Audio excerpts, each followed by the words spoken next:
Welcome to We the People. My name is Kiwana McKinney Ford. This program is in support of Law and Order. We will drill down on the importance of gun violence prevention and the power of forensic evidence. Joining me are political candidates and stakeholders who will also share their views. I'd like to start by introducing our political candidates. We have Drew Murray, candidate for City Council at large. Rue. Hi, Drew. How are you? Hello, thank you for having me, Kawana. Wonderful. And next up, we have Rue Landau, candidate for City Council at large. How are you, Rue? I am great. Thank you so much. Thanks for having me. Wonderful. Next, we have Nicholas O'Rourke, candidate for City Council at large. How are you, Nicholas? I'm blessed and grateful to be with you. Thanks for having us today. Thank you so much for joining us. And last but certainly not least, we have with us Jill Beck. Not sure if her camera is on. Jill Beck, candidate for Superior Court. I would like for us to get started by sharing a true story, but before doing that, I want to be able to introduce our stakeholders who will join us on the second half. But with us, we have our stakeholder, Shantae Love. She's the president of Amir Healing Center. Also, we have prophetess Dr. Deshonda Williams, pastor of Evangelism, New Inspirational Baptist Church. And last but certainly not least, the magnificent Melissa Robbins, community advocate and political strategist. So at this time, we're going to have everyone centered through sharing a true story. Hi, I'm Kimberly Kamara. My son was shot on July 4th, 2017, and he passed away July 5th, 2017. And that's when I became a member of Families of Unsolved Murders. I shut down because of the fact I feel like if the perpetrator was off the streets, he would not be he wouldn't have been able to kill more people. And after my son was murdered, I can name at least 10 other people that were murdered connected to my son's case. I'm the author of Where's My Daddy? I wrote the book because at the time my grandson Kyrie was 3 months old, and I knew one day he would grow up and ask me, where's my daddy? We designed the book to have conversations with the children, and as the child gets older, you can add in more detail. My son, Naeem Kyrie Johnson Tate, when he was shot, there was a videotape of the incident. It's blurry. With the state-of-the-art forensic lab, they could have enhanced that videotape so that they could actually see the people who committed this crime. Please invest in it. The city is bleeding with bodies unnecessarily.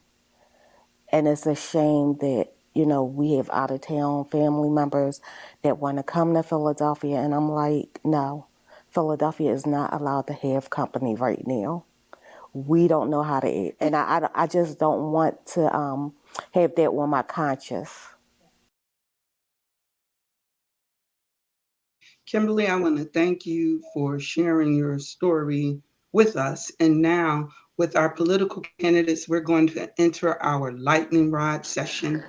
And I'd like to share the rules of engagement. Those rules of engagement are 2 minutes to provide a solution oriented response and no bashing or finger pointing allowed. So, allow us to start with a response with our question. I apologize. With gun violence plaguing the city of Philadelphia, how could the Philadelphia Police Department benefit from having a state of the art forensic laboratory And what are some of the upsides for the city as a whole if a larger percentage of cases are being closed? Like to open with a response from Drew Murray. Thank you, Kawana. And just listen to that story. Story breaks my heart. You know what really stands out to me. If you see, I'm always taking notes when I'm listening to people. Kimberly said Philadelphia is not allowed to have company right now. That breaks my heart. That Kimberly would say that, but I completely understand what she's saying. Having a state-of-the-art facility it's not a question of whether or not we should. It is paramount that we have a state-of-the-art facility in the police department, a state-of-the-art forensics facility, because we need to efficiently and properly vet and prosecute cases that go through our police department. And the reason it's efficiently because we have so many cases coming through, unfortunately, and it is very unfortunate that we have so much gone by to the city, but we need to get through it efficiently. And the reason I say properly is because we need to make sure we're prosecuting the correct person. One person being put in jail because there is a mistake made by our police or in the forensic laboratory is one person too many.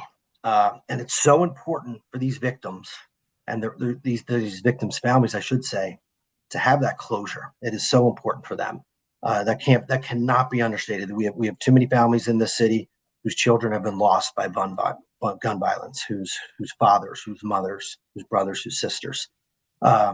So we need to do this, everything we possibly can to properly prosecute criminals. And as Kimberly said, you know, how many people were killed after her son was killed because we didn't get that person off the street as quickly as humanly possible. You know, it often does happen. Somebody who commits a crime, specifically murder, it could very well not be the last time they commit that crime. So that's why it is so imperative that we efficiently and properly, again, I always want to say properly prosecute and get the evidence through the forensics laboratory, which is why we need that state-of-the-art facility. Drew, thank you for your response. Rulanda. Thank you so much for having me. Absolutely, I agree. Absolutely heart-wrenching. And we've heard so many stories like this in the past. And unfortunately, there's going to be so many more in the future unless we do something about it. You know, there's a small group of people committing the vast majority of the violent crimes in Philadelphia, and they are going unsolved. And if we solve them, we can actually stop the most violent crimes, and we can, you know, actually have a moment to breathe to start working on the rest and what else needs to happen in the city. You know, I've even heard DA Larry Krasner talk about this forensics lab, right? It's $150 million if we build it from the ground up and $100 million if we rehab a building. I am all for it. I absolutely think it needs to happen. We should have the cutting edge technology that we need to solve crimes. I worked for the city of Philadelphia for 12 years. We are very behind on technology in a lot of ways. And we can't get to where we need to be unless we have the technology and can move that forward. So there's you know, the investment that we do now to make sure that we're solving crimes will actually hopefully help with some healing and help end the trauma that is facing so many people in so many communities, especially the African-American and Latino community here in Philadelphia. There's years of trauma up until now.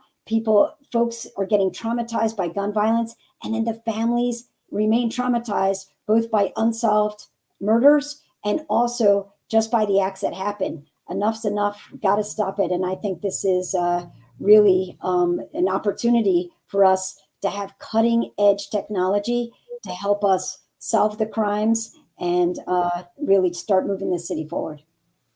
Ruth, thank you for that response. Nicholas O'Rourke. Well, I also join in appreciation with Kimberly sharing her story, and also lament the fact that she made the point that after the fact, you know, how many folks have lost their lives and how many families have been impacted as a result of gun violence.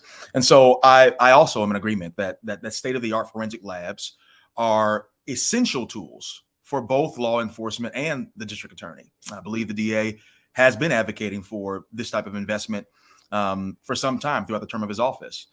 This is the type of smart investment in our criminal justice system that will help close the cases as well as potentially free up innocent people who've been wrongly jailed. the city has called for staffing up for our forensic lab and investment in out-of-date machines. I recently had learned about the fact that Philadelphia seems to not have any of the things that are traditionally understood to be necessary in order to close cases and solve crimes. The understaffing, apparently, remains an issue, which causes backlogs on violent crimes that are not being solved.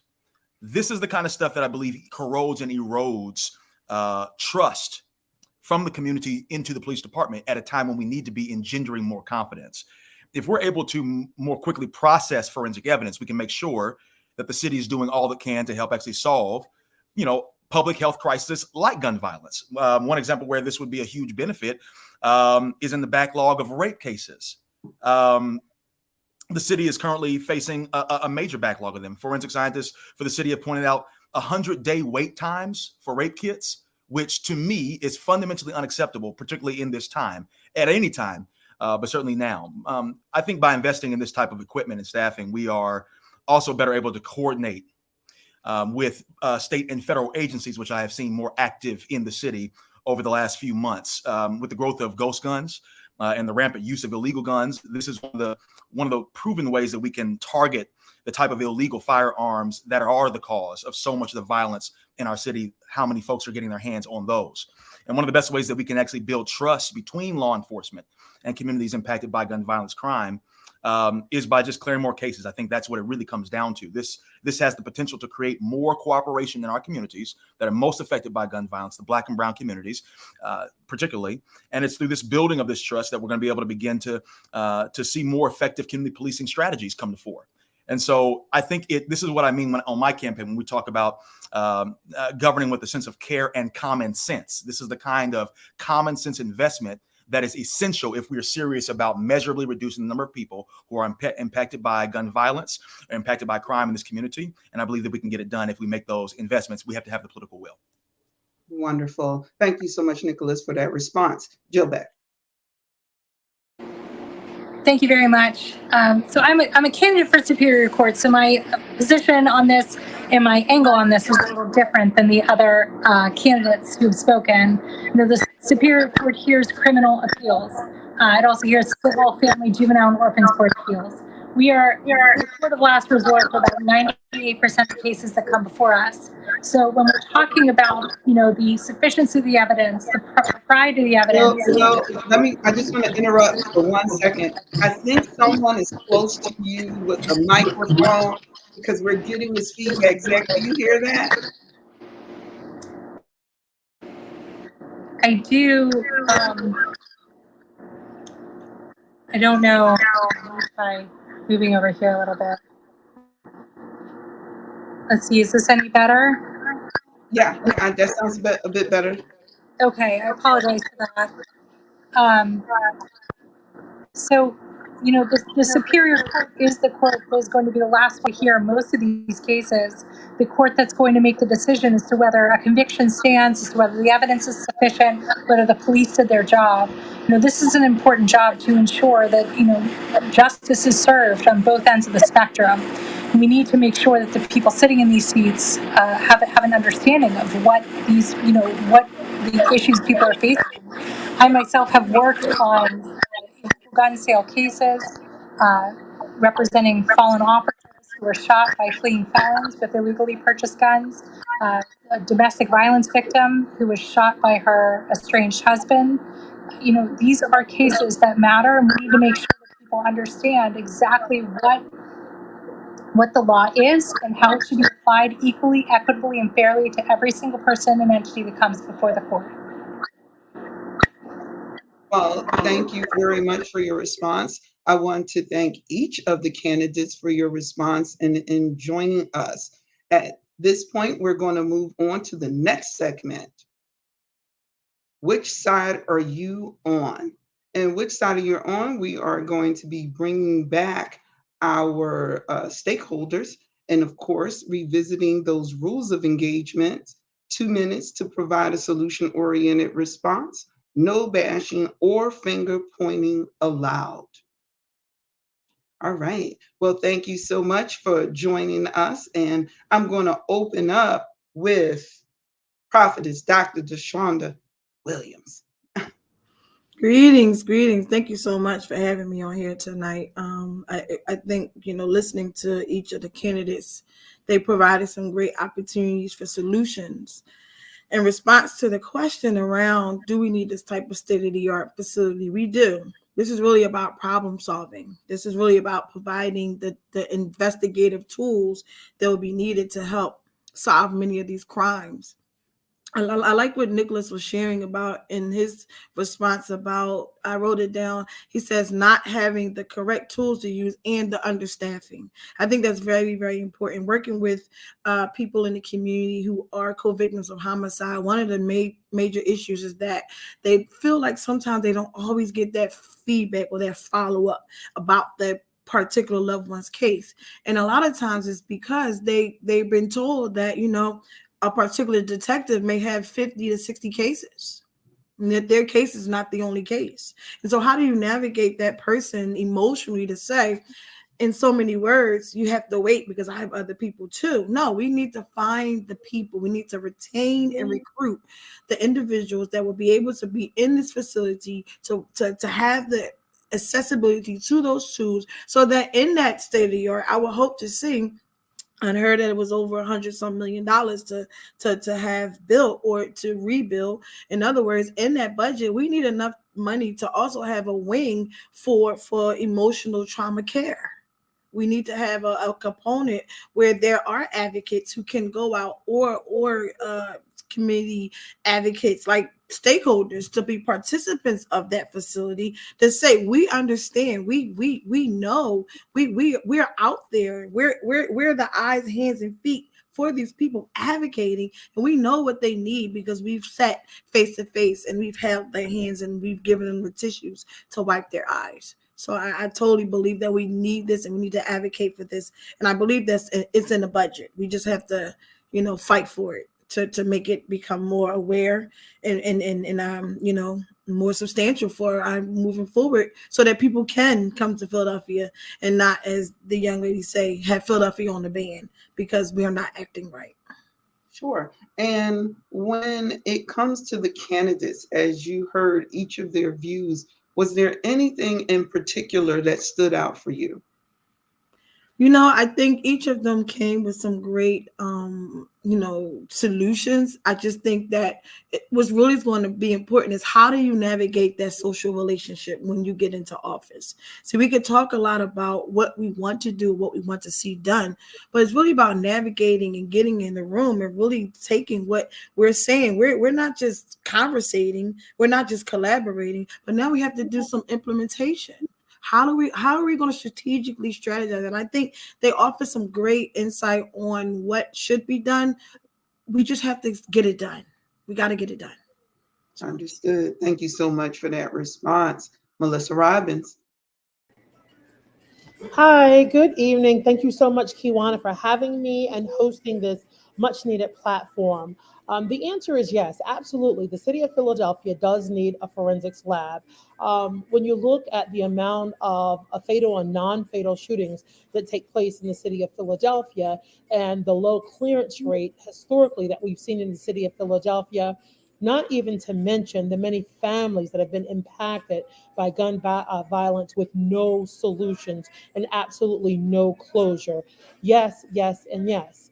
When you look at the amount of tax-paying dollars that goes into the Philadelphia Police Department budget right now, I think we're at upwards of $800 million, close to $1 billion.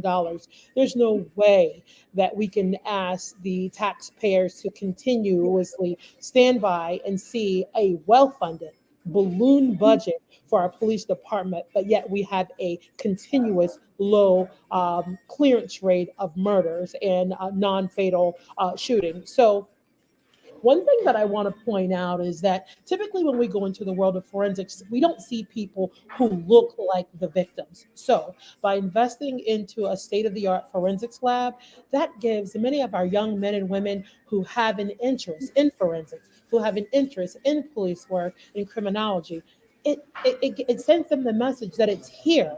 The space is there. This is something that I can actively pursue. I can see myself in these spaces being a part of the solutions that plague the city. So, I mean, we had some great responses earlier with the panelists.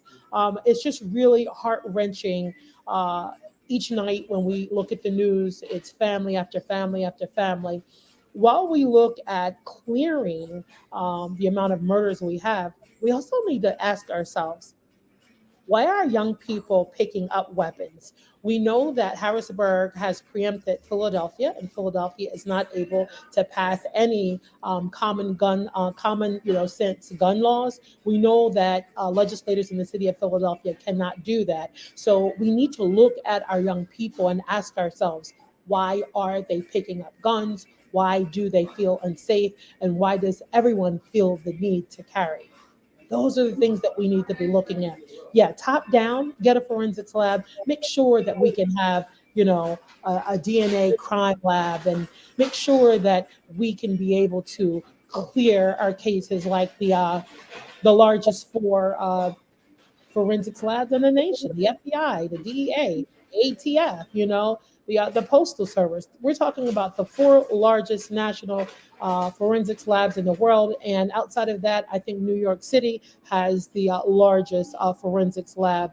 But we need to provide those solutions to the residents who make up Philadelphia County, but we also need to look at why our young people feel the need and why people do not value human life. Was it anything that one of the candidates stated that really stuck out for you?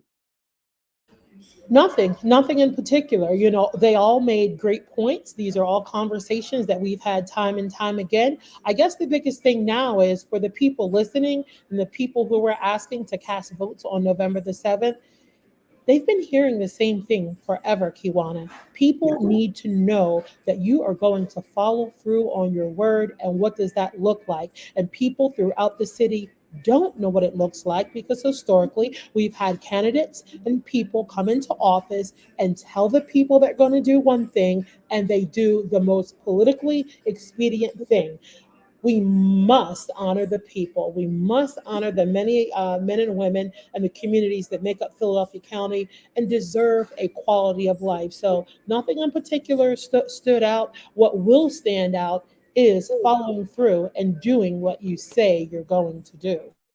Well, I'll tell you, I'll tell both of you, this was a passion project for me. I think everyone knows I have no political interest. I believe people before politics is especially important when you talk about gun violence prevention. And as such, I wanted to ensure that we had Democrats, Republicans, working families, all of us. This is an issue where party lines should not make a difference, and we all need to come together. I believe a state-of-the-art forensic lab will make a difference across the board. I think I may have said this in the last segment when you talk about bringing criminals to justice, when you talk about bringing closure to family members, providing the Philadelphia Police Department with an asset, a tool that could be so useful, especially in their work when they work in conjunction with the district attorney's office. I heard that being brought up a few times, but this is the one thing that I would like to see all of us unite on,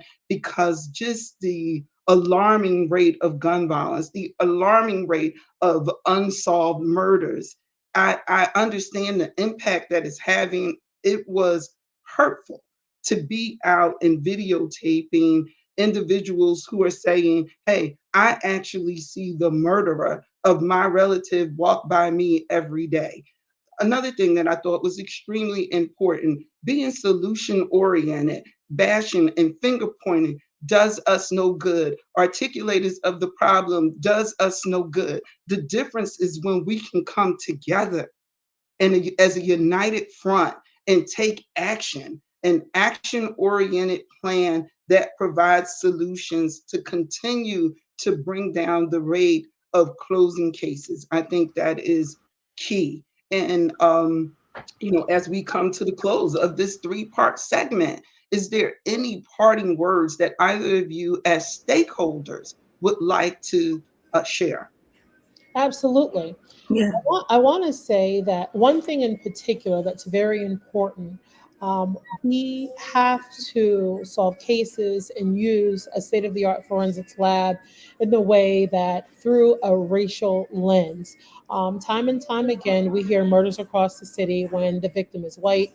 We see there is quick action and the perpetrator is brought to justice. And time again, we see the murder of black male, black female, black child, and the caption always ends, no one has been arrested or brought into custody. We need to make sure that those tools and resources are used in a way that we look through each case with a racial lens, because let us not pretend that racism is rooted in all movements across this nation. And if we don't face that and recognize that, then we're just going to be chasing our tails, moving nowhere quickly. So we have to make sure that our labs are not predominantly run by white men and white women. We need to make sure that the people who have access to those state of the art tools look like the city. And we need to make sure that anyone who has an interest in a career in forensics or criminology has that access. And we have to remove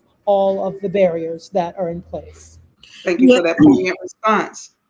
Yeah, I want to say, if this is really about the people, we the people, then make it about the people. As I said before, the least, the last, the lost, and the left behind. They are walking around every single day. And those that are in power, they need to make sure that if it's the people that put them in position for power, then they need to use the power of their pen and make sure the work gets done. Too many times, again, we have been conversating, we've been collaborating, we've been sitting at the table, we've done our press conferences, we begged over and over and over again, but the people are always the ones being the least, the last, the lost, and the left behind. And so I totally agree with Melissa. We need people in those in that facility that looks like us, that understands what we've been through, what we're going through, and really can make it happen. So make it about the people and not their own agendas. Make it about the people. Wonderful. And as a next two steps of action, on Wednesday, November 1st, we'll be hosting an event at the Independence Visitor Center from 10 a.m. to 12 noon. I'm actually going to ask Zach, producer of our podcast, to join me before we close out, because if there is anyone who is watching us and have an interest in attending, I want to make sure that that invitation is being extended to them. And Zach, is there some sort of direct messaging mechanism that we can call out? Let me think. Well, I just want to say, super proud to be producing this show and having seen these last 3 episodes. I think the impact that comes from it is needed. I look forward to being a part of what helps push this out to more people, so we can get folks active to support, us getting this new state of the art lab. And a big shout out to all the candidates. I think they've all kind of been on a similar tune, but I really hope that they follow through on everything they said for those who do get elected. Just like you stated earlier, if there's no follow through, we don't make any progress. And again, super happy to be producing this podcast. I produce podcasts virtually for businesses and companies and entrepreneurs and solopreneurs, and whoever wants to make a show, I'm happy to chat with you. So, yep, Zach James. I'm ZJames_RHC on Instagram. And of course, info@rebelhillconsulting.com is my email. But I'll make sure to put that scrolling down below. So how do we ask the viewers who might be interested in participating in the event at the Independence Visitor Center this Wednesday, how will they reach us? Is it that through the Facebook? I guess there's a direct message maybe they can reach out to. I think folks watching this definitely can leave a comment below that they'd like to attend. And then, of course, reaching out to us on any of our socials. We the people _Philly on Instagram. We the people on YouTube, just leaving a comment, of course. And then, of course, We the People on Facebook as well. So leaving a message or leaving a comment below this video is great. Wonderful. Well, I want to thank everyone again. It has been my pleasure. I do believe in being action oriented, and this is a labor of love for me. This is to some extent a hustle because I have to bring sponsors in to support. This is not a paid position for me. I have to get back to work, and yet I'm pulling together a call with action-oriented people because we do want to take a next step and we do want to have a voice, and we definitely want people for before politics when it comes to this state-of-the-art forensic laboratory, which is a helpful part of the solution as it relates to addressing unsolved murders for sure, as well as so many other things from gun violence to rape. So thank you for everyone who has been a part of this journey, and I'm looking forward to staying in touch.